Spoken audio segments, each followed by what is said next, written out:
ओम श्रीमद अमृतमूर्तये श्री शिववामनाय नमः. आपण ऐकतोय श्री तैलंग स्वामी महाराज यांचं जीवनचरित्र. यांचं संकलन केलेलं आहे डॉक्टर केशव रामचंद्र जोशी यांनी. आजचा आपला भाग चालला आहे 5वा. त्यांच्याबद्दलचीच आपण माहिती ऐकणार आहोत नानाविध चमत्कारमध्ये. अशा प्रकारे चारही दिशांना श्री स्वामीजींची असाधारण प्रसिद्धी पसरली. त्यामुळे हळूहळू त्यांच्याकडे लोकांचं येणं जाणं वाढायला लागलं. सर्वजण आपले मनोरथ पूर्ण करण्यासाठी त्यांना त्रासही द्यायला लागले. मग या त्रासामुळे त्यांच्या पारमार्थिक कार्यात विघ्न निर्माण होऊ लागलं. म्हणून त्यांनी मौन धारण केलं. त्या वेळेपासून ते कोणाशीही बोलत नसत. काही विशेष कामासाठीच कोणाकोणाशी 1-2 गोष्टी बोलत असत. कोणी काही खायला दिलं तर ते खात असत. ते कधीच जातीचा किंवा पात्रतेचा विचार करीत नसत. आणि एके दिवशी एका व्यक्तीने त्यांना अर्धा मण अन्न जेवू घातलं. आणि आश्चर्याची गोष्ट अशी आहे की त्यानंतर लगेच ज्या कोणी जे दिलं तेही त्यांनी खाल्लं. श्री क्षेत्र काशीवासी आणि विदेशी यात्रेकरू ज्याप्रमाणे अन्नपूर्णा, विश्वनाथ, मणिकर्णिका इत्यादींचं भक्तिपूर्वक दर्शन करून आपलं जीवन कृतार्थ झालं असं समजत असत, त्याचप्रमाणे श्री तैलंग स्वामी महाराजांचं दर्शन करूनही ते स्वतःला धन्य समजत असत. त्यावेळीपासून त्यांना श्री क्षेत्र काशीवासी जनसामान्यत तैलंग देशीचे असल्यामुळे आणि त्यांच्याशी सद्गुरूंनी ठेवलेल्या आणि वडिलांनी ठेवलेल्या श्री गणपती स्वामी आणि श्री तैलंगधर ही नावं माहीत नसल्यामुळे त्यांना तैलंग स्वामी या नावानेच ओळखायला लागले. श्री तैलंग स्वामी महाराज खाण्यापिण्याच्या बाबतीत काही विशेष खबरदारी घेत नसल्यामुळे एक दिवस एका दुष्ट व्यक्तीने त्यांना पाण्यात चुना कालवून पाजला. श्री तैलंग स्वामी महाराजांनी निर्विकार मनाने तो पिऊन टाकला आणि त्या माणसाच्या समोरच लघवी करून पाणी आणि चुना वेगळा करून दाखवलं. एके दिवशी कोणी एका श्रीमंत माणसाने 20 भार सोन्याची 2 कंकणं तयार करून ती श्री तैलंग स्वामी महाराजांच्या हातात घातली. परंतु तेथील काही दुष्ट लोकांनी ती कंकणं पळवण्याकरता श्री तैलंग स्वामी महाराजांना खूप प्रमाणात मद्य पाजलं. श्री तैलंग स्वामी महाराज त्यामुळे बेशुद्ध किंवा क्रोधित झालेच नाहीत. उलट त्या दुष्ट माणसांचं मनोरथ जाणून त्यांनी लगेचच ती 2 कंकणं त्या दुष्ट लोकांना देऊन टाकली. श्री क्षेत्र काशीमध्ये बऱ्याच वेळा श्रीमंत लोक येत असत. त्यातील अनेक व्यक्ती श्री तैलंग स्वामी महाराजांना भक्तिपूर्वक मौल्यवान वस्त्र आणि अलंकार देत असत. पण लोभी माणसं ते सर्व काढून घेत असत. श्री तैलंग स्वामी महाराज त्याकडे थोडंसंही लक्ष देत नसत. श्री तैलंग स्वामी महाराज वस्त्रविरहित राहत असत. त्यामुळे एके दिवशी काही पोलीस कर्मचाऱ्यांनी त्यांना जिल्हा अधिकाऱ्यांच्याकडे नेलं. त्यावेळी जिल्हाधिकाऱ्यांनी त्यांना तसं राहण्यास बंदी केली आणि धोतर नेसण्याची आज्ञा केली. परंतु श्री तैलंग स्वामी महाराजांनी त्या गोष्टीकडे दुर्लक्ष केलं. त्यामुळे जिल्हाधिकाऱ्यांनी पोलीस अधीक्षकांना असा आदेश दिला की यांना हातकड्या घालून तुरुंगात ठेवा. साहेबांच्या हुकुमाप्रमाणे श्री तैलंग स्वामी महाराजांना पकडायला पोलीस हातकड्या घेऊन गेले. परंतु आश्चर्याची गोष्ट अशी की त्यांना कोणीही पाहू शकलं नाही. त्यामुळे सगळीकडे त्यांची शोधाशोधही सुरू झाली. या प्रकारामुळे तिथे उपस्थित असलेले सर्व लोक आश्चर्यचकित झाले. सर्वसाधारणपणे 1 तासपर्यंत त्यांचा शोध केल्यावर ज्यावेळी ते सापडले नाहीत त्यावेळी स्वतः श्री तैलंग स्वामी महाराज जिल्हाधिकाऱ्यासमोर प्रकट झाले. ते त्यावेळी तिथे कसे आणि केव्हा आले हे कोणाला समजलं नाही. ही आश्चर्यकारक घटना पाहून सर्व लोक चकित झाले. श्री तैलंग स्वामी महाराजांच्या या अलौकिक क्षमतेने साहेब जागे तर झालेच, त्यानंतर त्यांनी त्यांना स्वच्छंदपणे फिरायला परवानगीही दिली. या घटनेनंतर काही दिवसांनी तिथे एक रागीट जिल्हाधिकारी आले. एके दिवशी त्यांची दृष्टी वस्त्ररहित श्री तैलंग स्वामी महाराजांवर पडली. ते त्यांना पाहून फारच क्रोधित झाले आणि ते खोटे ढोंगी साधू आहेत असं समजून त्यांनी त्यांना पकडून तुरुंगातही टाकलं. दुसऱ्या दिवशी सकाळी साहेबांना असं दिसलं की सर्व जमीन पाण्याखाली बुडून गेली असून श्री तैलंग स्वामी महाराज बाहेर फिरत आहे. त्यावेळी साहेबांनी त्यांना असं विचारलं की तुम्ही बाहेर कसे आलात आणि खोलीत इतकं पाणी कसं? हा प्रश्न ऐकताच श्री तैलंग स्वामी महाराज त्यांना असं म्हणाले, रात्री मला जोराची लघवी लागली, पण खोलीला कुलूप होतं, म्हणून खोलीतच मला हे कार्य करावं लागलं. मग सकाळी बाहेर येण्याची इच्छा झाल्यावर मी पाहिलं की दरवाजा उघडा आहे. तेव्हा काहीही अडचण न येता मी बाहेर आलो. आपण असे निश्चित समजा की कोणी कोणाचं जीवन कुलपात बांधू शकत नाही किंवा बंदही करू शकत नाही. असं असतं तर मृत्यूच्या वेळी तुरुंगात बंद केलं असताना कोणी मेलंच नसतं. आपल्यामध्ये अशी पात्रता नसताना आपण इतके का रागवता? स्वतःच्या डोळ्यांनी ही आश्चर्यकारक घटना पाहून जिल्हा अधिकारी चकित झाले. त्यांनी श्री तैलंग स्वामी महाराजांना इच्छेप्रमाणे फिरण्याची परवानगी दिली. त्यांनी असा हुकूम काढला की ज्यामुळे कोणीही कधीही श्री तैलंग स्वामी महाराजांचं अनिष्ट करणं शक्यच नव्हतं. आणि एके दिवशी खालीसपूर इथे राहणारे पंडितवर श्रीयुत देवनारायण वाचस्पती यांनी भोजनासाठी श्री तैलंग स्वामी महाराजांना आपल्या घरी नेलं. जेवणानंतर त्यांना पिण्यासाठी पाणी हवं होतं. पाणी आणण्याच्या निमित्ताने श्री वाचस्पती दुसऱ्या खोलीत गेले, परंतु परत येण्यासाठी त्यांना थोडा वेळ लागला. जेव्हा ते पाणी घेऊन परत आले तेव्हा त्यांना असं दिसलं की श्री तैलंग स्वामी महाराज पाणी पित आहेत. त्यांना पाणी केव्हा कुठून मिळालं याचं श्री वाचस्पती यांना आश्चर्य वाटलं आणि पाणी आणण्यासाठी विलंब झाल्याबद्दल वाईटही वाटलं. इसवी सन 1195मध्ये एक स्वतंत्र हिंदू राजा आपल्या सर्व कुटुंबियांसमवेत श्री क्षेत्र काशी इथे आला होता. श्री गंगेवर त्याची अपार श्रद्धा असल्यामुळेच दशाश्वमेध घाटावर स्नानासाठी सर्व कुटुंबियांसमवेत पायी चालत जाण्याचा त्यांनी संकल्प केला. त्या राजाची राणी कधीही कोणासमोरही बाहेर येत नसे. तसंच त्या राजेसाहेबांचं निवासस्थान हे स्नानासाठी असलेल्या घाटाच्या जवळच असल्यामुळे अंतःपुरापासून घाटापर्यंत कपड्याचा पडदा लावून रस्ता तयार करण्यात आला. या पडद्याच्या आतील रस्त्यावर कोणीही प्रवेश करू शकणार नाही असाच तो तयार करण्यात आला होता.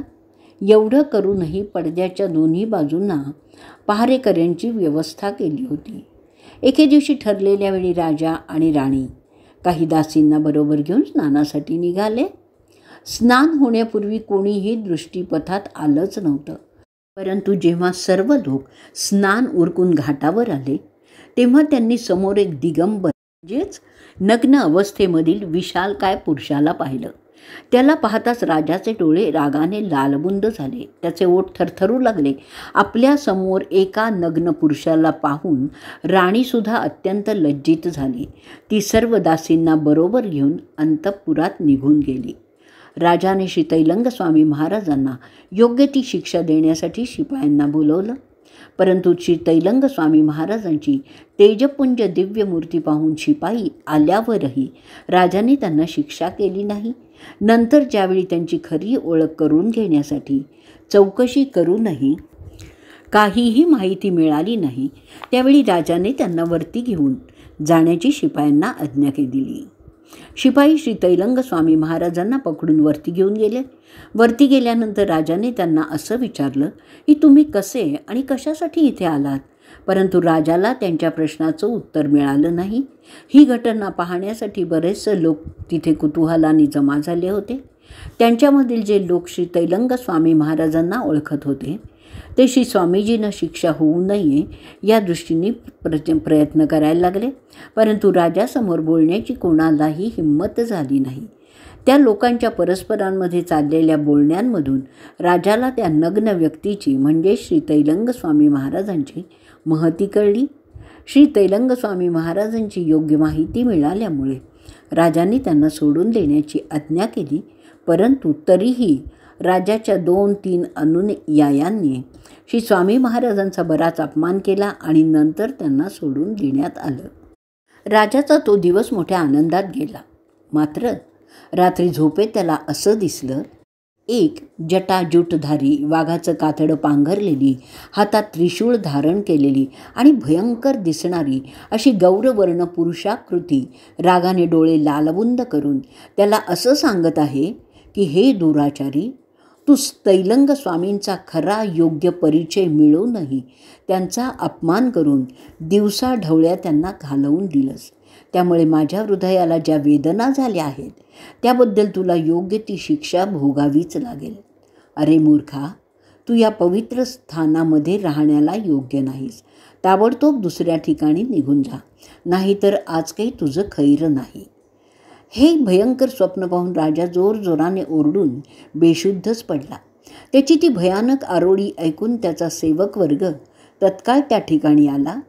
त्यावेळी त्या सेवकांना असं दिसलं की महाराज बेशुद्धावस्थेत पडलेले आहेत. त्यांच्या डोळ्यांची बुबळं वरच्या बाजूला फिरत आहेत आणि अचानक घडलेली घटना पाहून सर्वजण गोंधळून गेले, ओरडू लागले. सर्व दासदासी हे भयानक दृश्य पाहून घाबरून गेलेत. रडत रडत महाराजांची सेवा त्या करायला लागल्यात. परंतु बऱ्याच वेळाने महाराज शुद्धीवर आले. त्यावेळी सेवक वर्गाने त्यांना घाबरून बेशुद्ध होण्याचं कारण विचारलं, परंतु महाराजांनी त्या रात्री काहीच सांगितलं नाही. सकाळ होताच महाराजांनी आपल्या सेवक वर्गाला पाठवून श्री स्वामी महाराजांचा शोध घेतला. नंतर श्री स्वामी महाराज जिथे होते तिथे ते स्वतः गेले. त्यांच्या चरणकमलांवर मस्तक ठेवून ते क्षमेची याचना करू लागले. त्यावेळी सदा आनंदी आणि निर्विकार असलेल्या श्री स्वामी महाराजांनी त्या राजावर कोणत्याही प्रकारचा राग व्यक्त न करता त्याला क्षमाच केली आणि त्याचं सांत्वन करून नंतर त्याला परत पाठवून दिलं.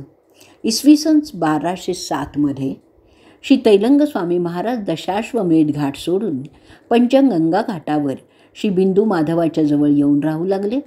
त्या काळात श्री तैलंग स्वामींजी कोणाबरोबर बोलत नसत, कुठे जातही नसत. त्या वेळेपासून सर्व लोक त्यांना मौनी बाबा म्हणूनच ओळखायला लागले. श्री स्वामी महाराजही खुणेने सर्व कामं करीत असत.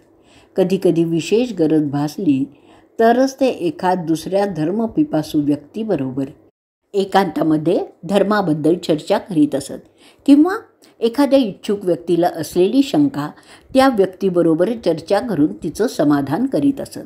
अशा प्रकारे श्री तैलंग स्वामी महाराज सर्व लोकांच्या मनात असलेले संशय दूर करीत असत.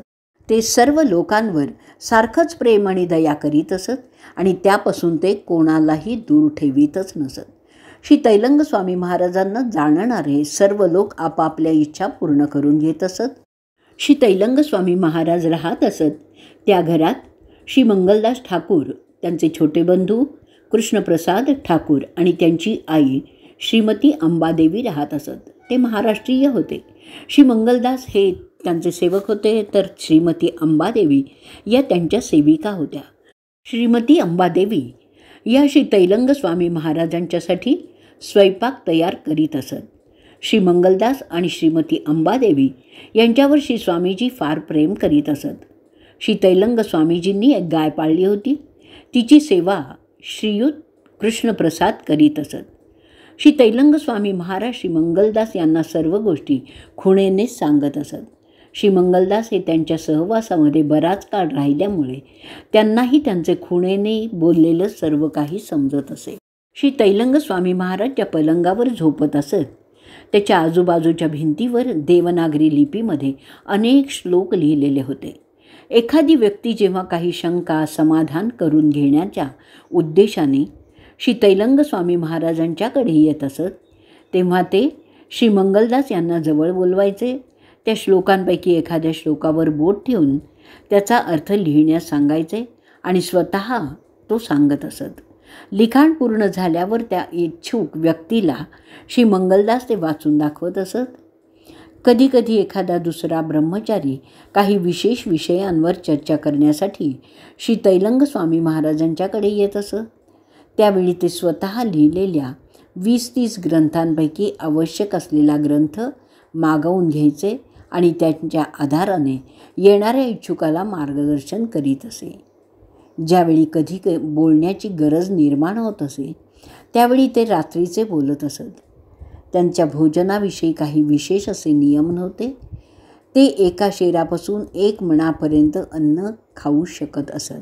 कधीकधी तर अन्न खातच नसत, कधीकधी नुसतं दूधच पीत, तर कधी भोजनच करत असत.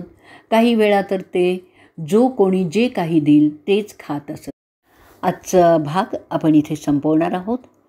अवधूत चिंतन श्री गुरुदेव दत्त.